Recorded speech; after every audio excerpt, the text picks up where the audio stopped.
Le vendredi 30 mai, la plénière de l'Assemblée nationale a examiné et jugé recevable des projets de loi celui modifiant et complétant la loi portant régime spécial de sécurité sociale des agents publics de l'État et celui modifiant et complétant la loi portant statut des agents des carrières des services publics de l'État. Elle a également auditionné les réponses du directeur général de la RVA suite à la question orale avec débat lui adressée sur la redevance GOPAS. Première matière, traiter la poursuite du contrôle parlementaire entamé le mercredi 28 mai dernier avec l'audition des réponses du directeur général de la régie des voies aériennes suite à la question orale avec débat lui adressée par la députée nationale Claude Missaré sur la problématique de la redevance GOPAS, concluant sa question orale avec débat qui a aidé à mettre en lumière des révélations inédites des fonctionnements de la RVA. Claude Missaré s'est dit pas convaincu par les réponses aux questions des élus nationaux données par le directeur général. L'auteur de la question orale avec débat a fait savoir que depuis 15 ans,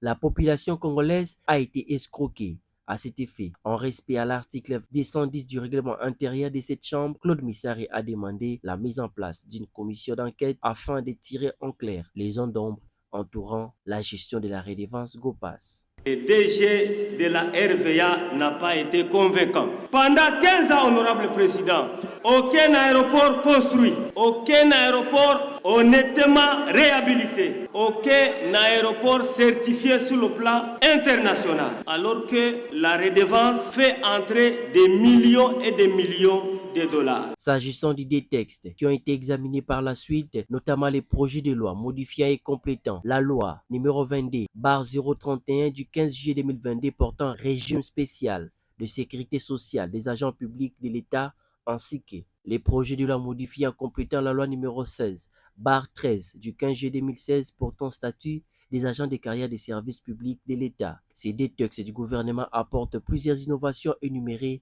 par le vice-premier ministre de la fonction publique, Jean-Pierre Liao.